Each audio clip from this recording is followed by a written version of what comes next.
भाई एक बार ये वीडियो सुने। राष्ट्रपति महोदय, ये संविधान सभा गंभीरतापूर्वक और दृढ़ निश्चय के साथ हिंदुस्तान को स्वतंत्र गणराज्य और सर्वसत्ता संपन्न घोषित करती है और भविष्य में इसके प्रशासन के लिए संविधान तैयार करने की घोषणा करती है। संक्षेप में मेरे संशोधन का सुझाव है कि इस प्रस्ताव को पास करने का इरादा थोड़े समय के लिए टाल दिया जाए ताकि मुस्लिम लीग और हिंदुस्तानी रियासतें भी अगर वो चाहे तो इस सभागृह की कार्यवाही में हिस्सा ले सके। अब मैं डॉक्टर अंबेडकर से अपने विचार रखने का आग्रह करता हूं। बिल्कुल दोस्तों, संविधान कैसे बन रहा है आप लोग अध्यक्ष महोदय, मैं आपका हार्दिक आभारी हूं कि आपने मुझे प्रस्ताव पर बोलने का मौका दिया। मैं जानता हूं कि आज हमारे बीच आर्थिक, राजनीतिक और सामाजिक तौर पर फूट है। हम में काफी वैचारिक संघर्ष भी है और मैं तो यहां तक कहूंगा कि मैं खुद भी ऐसे ही एक वर्ग का नेता हूं। लेकिन महोदय, इसके बावजूद मुझे पूरा विश्वास है कि दुनिया की कोई भी ताकत, कोई भी शक्ति इस देश को एक होने से नहीं रोक सकती। हालांकि मुस्लिम लीग इस बात पर जोर दे रही है कि हिंदुस्तान का बंटवारा कर दिया जाना चाहिए, लेकिन एक दिन उनको यह बात जरूर समझ में आएगी कि हिंदुस्तान का बंटवारा उनके हित में नहीं बल्कि अखंड भारत उनके लिए ज्यादा बेहतर होगा।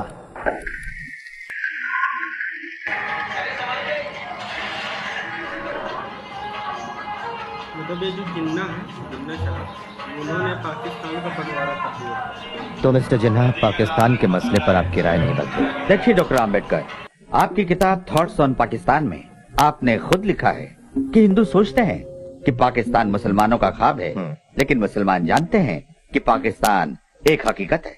नहीं मिस्टर जिन्ना, मैं ये दो राष्ट्रों वाली बातों के खिलाफ हूँ। हमें इस देश में रहकर ही अल्पसंख्यकों के हितों के लिए लड़ना चाहिए। लेकिन अब वो हालात नहीं रहे। अब पाकिस्तान एक सच्चाई है। देख रहे हो दोस्तों, यहीं से फिर पाकिस्तान का बंटवारा हुआ था, मतलब कि हिंदुस्तान का बंटवारा हुआ था। तो आधा मुस्लिम जो है वो पाकिस्तान, छुआछूत किसी भी रूप में हो, खत्म कर दी गई है। इस कानून के पालन में असमर्थता दिखाना अपराध माना जाएगा। महात्मा गांधी की जय, महात्मा गांधी की जय, महात्मा गांधी की जय, महात्मा गांधी की जय, महात्मा गांधी की जय। बाबा साहब की तबीयत, आपको कई परेशानियां हैं बाबा साहब? Diabetes, arthritis, high blood pressure, neuritis, कई परेशानियां। आपको सावधानी बरतनी होगी बाबा साहब। खैर, मैं कुछ दवाइयां लिख देता हूं। ओह, मेरी कलीग से मिलिए, डॉक्टर शारदा कबीर। नमस्ते। यह आपको पथ्य और बाकी बातें समझा देंगे। डॉक्टर, एक्सक्यूज मी, मुझे कुछ मरीजों को देखना है, मैं अभी आया। जी। आपको इंसुलिन का इंजेक्शन हर रोज लेना होगा। संतुलित खाना और कसरत भी उतनी ही जरूरी है। ये तो बहुत मुश्किल है। सब मुमकिन है अगर आप लंबी उम्र जीना चाहें तो। आपके लोगों को, देश को आपकी जरूरत है। अगर आप चाहें तो मैं आपके घर आकर आपकी पत्नी को सब समझा दूंगी। मेरी पत्नी को गुजरे 12 साल हो गए हैं doctor Kabir. I am sorry, पर कोई तो होगा घर में जो आपकी देखभाल करता हो। नहीं, कोई नहीं। संजोग की बात है कि मिस्टर जयकर ने संविधान सभा से इस्तीफा दे दिया है। बॉम्बे लेजिस्लेटिव कांग्रेस पार्टी चाहती है आप सीट संभालें। आप स्वीकार करेंगे? 20 साल जहर उगलने के बाद कांग्रेस मुझे संविधान सभा का भार सौंपना चाहती है। क्या आपके लोग मुझे चैन से काम करने देंगे? देश आज बहुत ही कठिन परिस्थिति में से गुजर रहा है, उसे आपकी जरूरत है। सारे लोग, यहाँ तक कि सभी राजनीतिक पार्टियां भी नए भारत के निर्माण में सहयोग देंगी। मिस्टर पाटिल, क्या आपने मिस्टर गांधी से राय ली? हाँ, बापू को कोई ऐतराज नहीं। जवाहर ने भी हाँ कह दी और राजेंद्र प्रसाद भी आपके लिए उत्सुक हैं। बहुत खुशी हुई है जानकर। चलिए, आपने भी महसूस किया कि राष्ट्रवादी रहा जा सकता है कांग्रेस में ना रहते हुए भी। आप मंत्रियों की लिस्ट से खुश नहीं हैं बापू? नमस्ते जी। नमस्ते। कानून मंत्री कौन होगा जवाहर? और संविधान की जिम्मेदारी?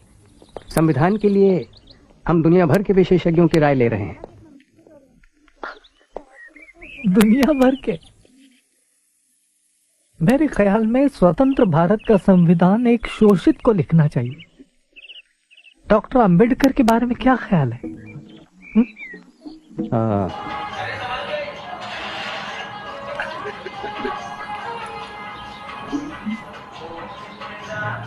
हाँ, इतिहास ने ये जिम्मेदारी हमें सौंपी है।